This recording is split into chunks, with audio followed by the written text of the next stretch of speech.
On a 2-meter lip of basalt stretching across a 40-meter river in southwestern Alaska, a brown bear weighing 500 kilograms is standing on his hind legs, mouth slightly open, watching for a flash of red beneath green water.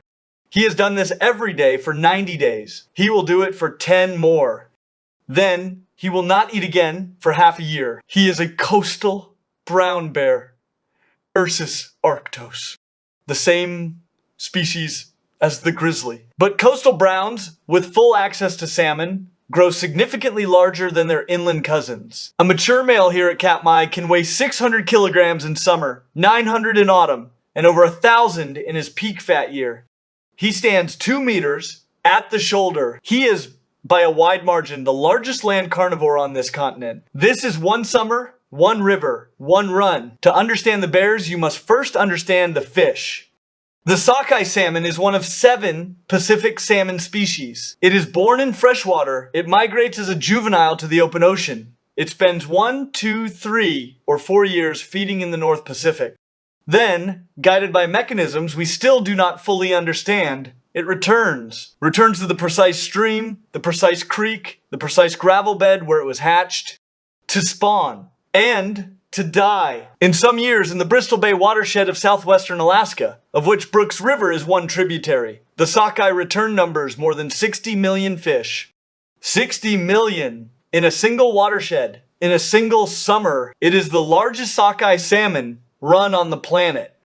An animal pulse on a scale that has few parallels in the natural world. The biomass returning into a single river system in a few weeks exceeds the biomass of all the bears, wolves, eagles, otters, and human residents of the region combined. At Brooks Falls, the river bottlenecks. A 2-meter drop in the basalt forces every fish in the run to leap. Some succeed on the first attempt. Most do not. A single sockeye may attempt the falls dozens of times before clearing it, and while she rests in the pool below, recovers, gathers herself for the next leap. The bears are watching. By mid-July, the resident bears of Katmai have converged on Brooks Falls. In any given day during peak run, between 20 and 30 bears may use the falls. Some of them know each other from years past. They have a tolerance hierarchy. Large dominant males take the best fishing spots, the lip of the falls, the jacuzzi at the base, the slow plunge pool. Subadults and females with cubs take the margins. In a tight clustering of so many enormous predators, conflict is constant and ritualized. Take a moment to look at the largest male at the falls. He is sometimes called by researchers a beachmaster or simply a dominant. His skull is the breadth of an adult human chest. His paws each leave prints the size of dinner plates. He weighs nearly 700 kilograms in mid-July.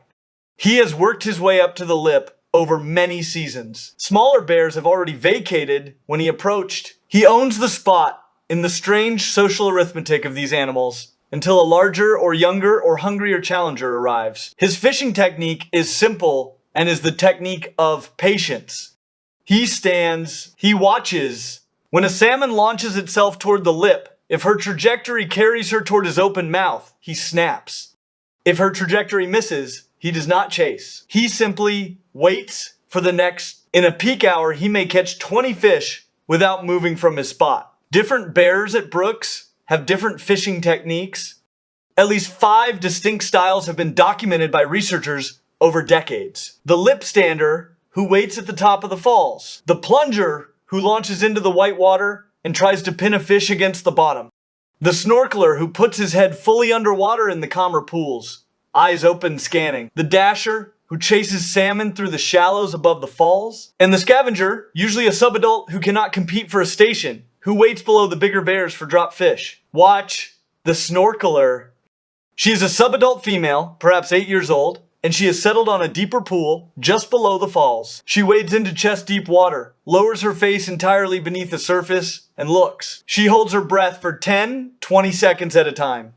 She is searching for resting fish in the slack water below the white turbulence. When she sees one, she lunges, a sudden forward thrust of her body, mouth open wide, and most often misses. But every 15th attempt, she connects, and the connection is enough. The plunger uses an entirely different approach. He is a younger adult male, faster than the dominant, but lacking the size to claim the lip. He stands in the white water at the base of the falls where the salmon land after a failed leap. He charges into the water, pins fish against the rock with his enormous front paws, then dips his head to take the catch. His face is constantly battered by spray. He catches less per hour than the lipstander, but he expends more energy to do it. His route to size in this hierarchy requires brute force. The scavenger watches everyone. He is a small subadult, perhaps 4 years old, with the long-legged build of a bear who is not yet filled into his frame. He cannot take a station. The bigger bears would chase him, but when a dominant male drops a fish or eats only part of a salmon and leaves the rest, the scavenger moves quickly to claim what is left.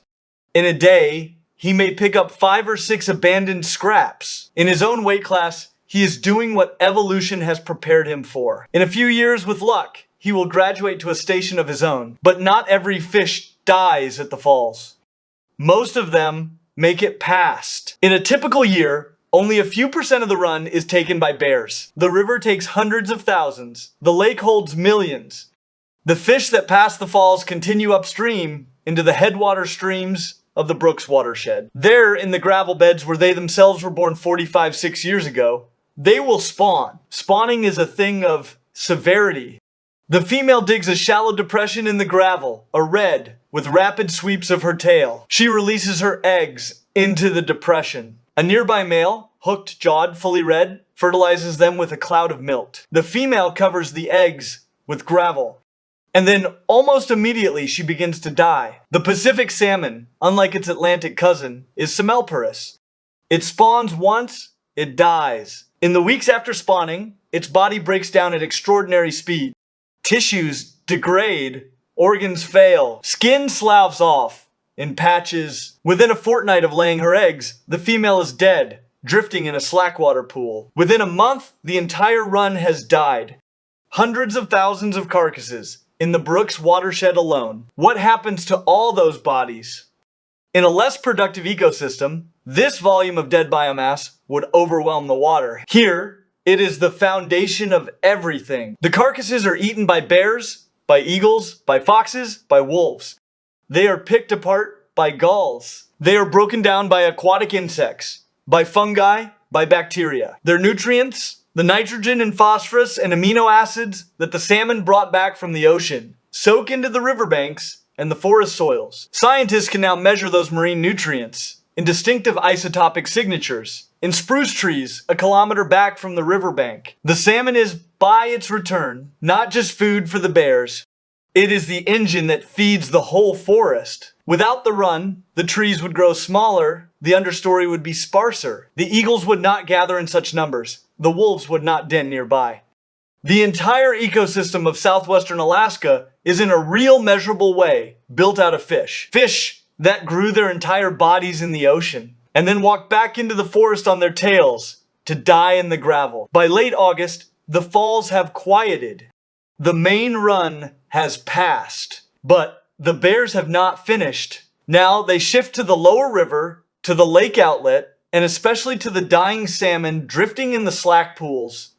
These are easier prey than leaping fish. A bear can wade into a pool full of dying salmon and pick them up by the dozen. He no longer needs to catch. He gathers. At this stage of the season, the bears become extraordinarily selective.